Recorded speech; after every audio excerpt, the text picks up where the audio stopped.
नमस्कार दोस्तों, स्वागत है आपका हमारी आज की दिल को छू लेने वाली और बेहद दर्द भरी कहानी में। आज हम आपको सुनाने जा रहे हैं संजय और कस्तूरी की एक ऐसी दास्तान जो प्यार, बेबसी और समाज की बेरहमी को बयां करती है। इस कहानी में आपको वो सच्चाई दिखाई देगी जो अक्सर हमारी आंखों से छिपी रह जाती है। चलिए बिना किसी देरी के इस कहानी की शुरुआत करते हैं। आगे बढ़ने से पहले आपसे एक ही रिक्वेस्ट, आपने हमारे channel story by UK sunlight को सब्सक्राइब नहीं किया है तो कर लीजिए।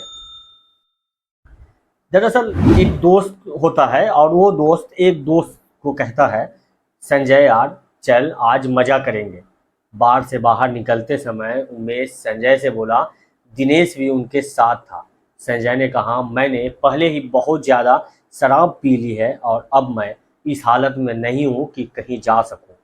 उमेश और दिनेश ने संजय की बात नहीं सुनी और उसे पकड़कर जबरदस्ती कार में बिठाया और एक होटल में जा पहुंचे।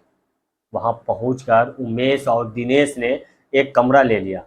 उन दोनों ने पहले ही फोन पर इंतजाम कर लिया था। तो होटल का एक मुलाजिम उनके कमरे में एक लड़की को लाया। उमेश ने उस मुलाजिम को पैसे दिए, वह लड़की को वहीं छोड़कर चला गया। वह एक साधारण लड़की थी।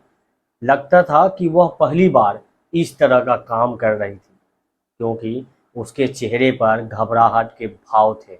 उसके कपड़े भी साधारण थे और कई जगह से फटे हुए थे। संजय उसकी लड़की के चेहरे को एकटक देख रहा था। उसे उसमें मासूमियत और घबराहट के मिले जुले भाव नजर आ रहे थे, जबकि उमेश और दिनेश उसको केवल हवस की नज़र से देखे जा रहा था। तभी उमेश लड़खड़ाता हुआ उठा और उसने दिनेश व संजय को बाहर जाने के लिए कहा। वे दोनों बाहर आ गए। अब कमरे में केवल वह लड़की और उमेश थे। उमेश ने अंदर से कमरा बंद कर लिया। संजय को यह सब बिल्कुल भी अच्छा नहीं लग रहा था, लेकिन उमेश और दिनेश ने इतनी ज़्यादा शराब पी ली थी कि उन्हें होश ही नहीं था कि वे क्या कर रहे हैं। काफ़ी देर हो गई तो संजय ने दिनेश को कमरे में जाकर देखने को कहा। दिनेश शराब के नशे में चूर था। लड़खड़ाता हुआ कमरे के दरवाजे पर पहुंचकर उसे खटखटाने लगा। काफी देर बाद लड़की ने दरवाजा खोला।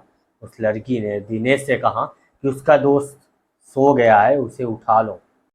नशे की हालत में चूर दिनेश उस लड़की की बात सुनने के बजाय पकड़कर उसे अंदर ले गया और दरवाजा बंद कर लिया। संजय दूर बरामदे में बैठा यह सब देख रहा था। दिनेश को भी कमरे में गए काफी देर हो गई। तो संजय ने दरवाजा खटखटाया।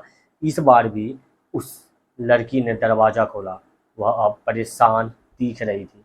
उसने संजय की तरफ देखा और कहा, बाबू ये लोग कुछ कर भी नहीं रहे हैं और पैसा भी नहीं दे रहे हैं। मुझे पैसे की ज़रूरत है और जल्दी घर भी जाना है।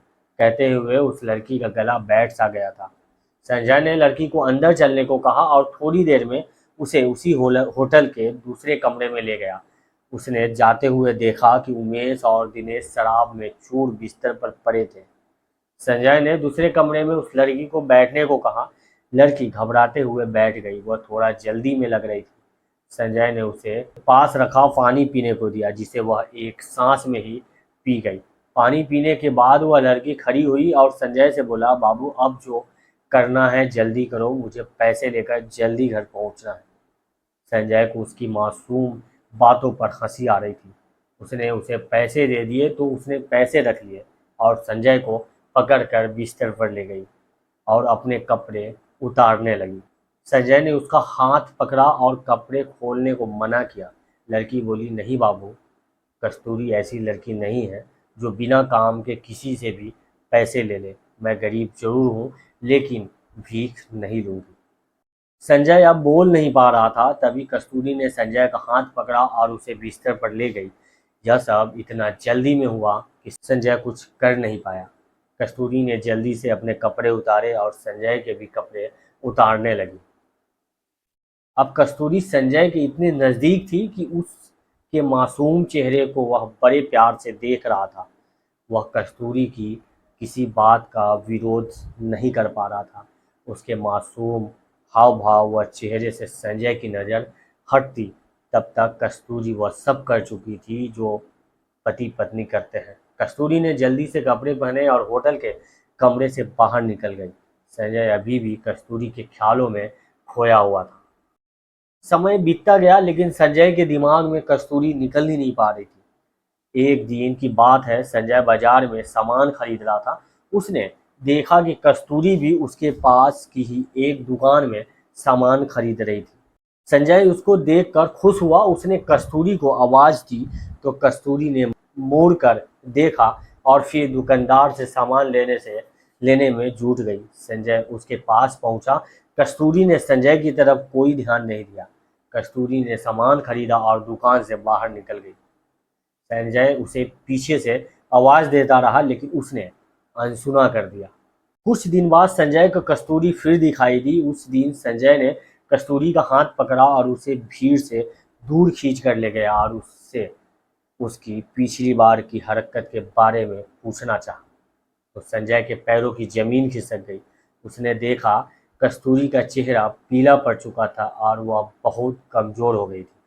उसने अपनी फटी चुनरी से अपना पेट छिपा रखा था जो कुछ बाहर दिख रहा था।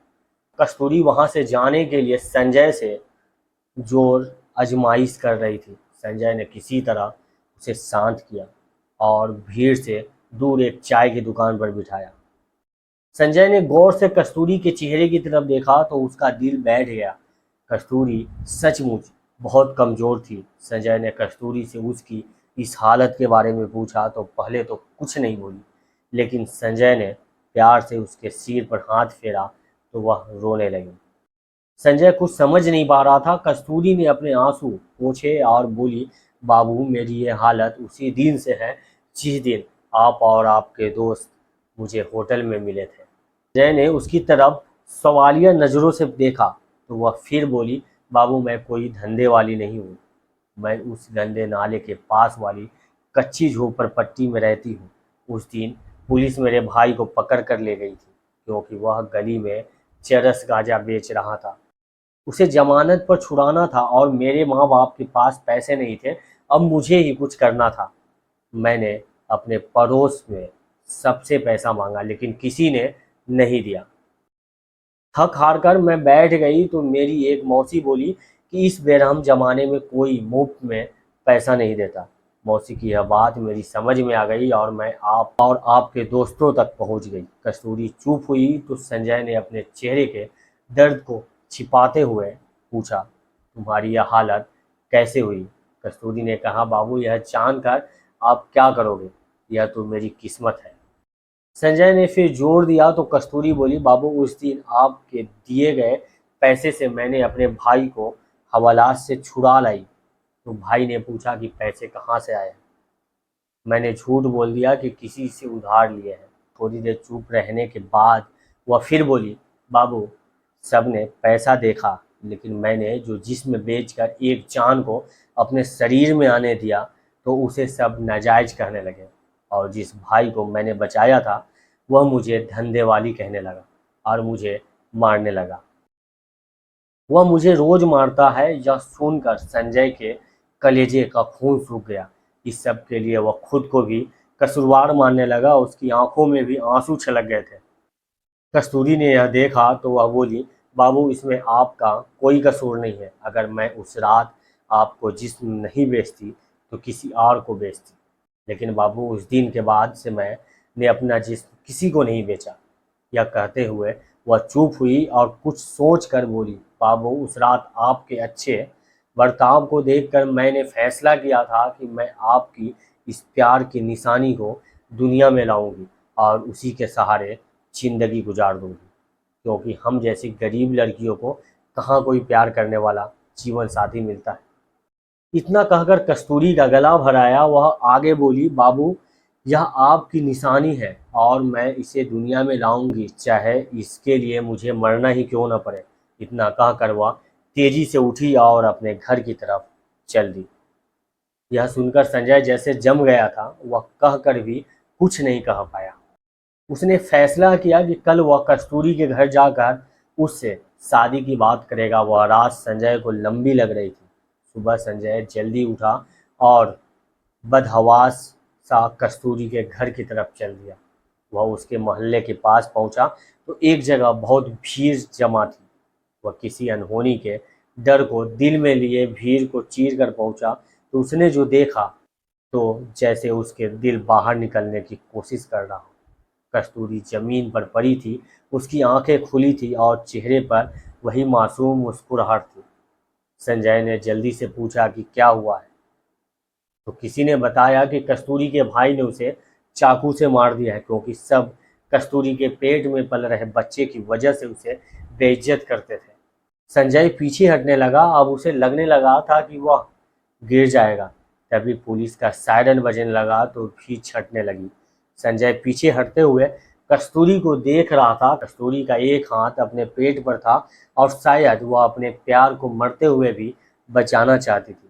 उसके चेहरे पर मुस्कुराहट ऐसी थी जैसे उन खुली आंखों से संजय को कहना चाहती हो, बाबू, यह तुम्हारे प्यार की निशानी है, पर इसमें तुम्हारा कोई कसूर नहीं है। संजय पीछे मुड़ा और अपने घर पहुंचकर रोने लगा। वह अपने आप को माफ नहीं कर पा रहा था, क्योंकि अगर वह कल ही उससे शादी की बात कर लेता तो शायद कस्तूरी जिंदा होती। बारिश होने लगी थी, बादल जोर जोर से गरज रहे थे और वह कस्तूरी के प्यार के लिए रो रहा था। तो दोस्तों, ये थी संजय और कस्तूरी के दिल को झकझोर देने वाली कहानी। कभी कभी प्यार पाने के लिए हमें कितनी बड़ी कीमत चुकानी पड़ती है, ये इस कहानी से साफ हो जाता है। अगर यह कहानी आपके दिल को छू गई हो तो हमारे चैनल को सब्सक्राइब जरूर करें और वीडियो को लाइक व शेयर करना ना भूलें। अगले एपिसोड में फिर मिलेंगे एक ऐसी ही दिलचस्प कहानी के साथ। तब तक के लिए बाय, थैंक यू, जय हिंद।